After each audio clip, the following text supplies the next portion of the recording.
जानला सांग माने मार कथा जदि आरंभ करेंगे जमा सर देखु आखिरे लुह चली आसला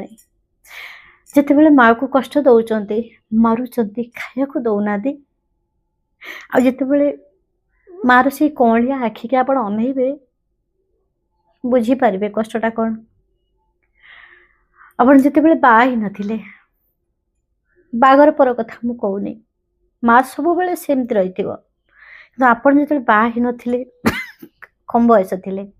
जो खेलिया जातु कि कॉलेज जातु जो जातु कम जातु फोन कर घर को फोन ना आप पहुंची माँ पचार बापा तू खाइलुणु फास्ट कहे आपण अनुभव जदि करेंगे निश्चित कहे कि जिते बड़े सी पु बासा हो जाऊँगी किसी परिस्थिति पड़ुचे मार रोग हेल्ले भी कष्ट लगे मार शरीर केते जिते कष्ट था देखा जाए शाशु मानकर कष्टा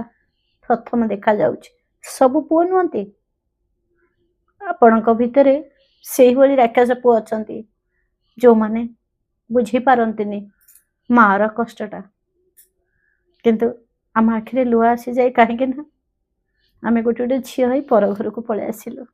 जेते दिन अच्छु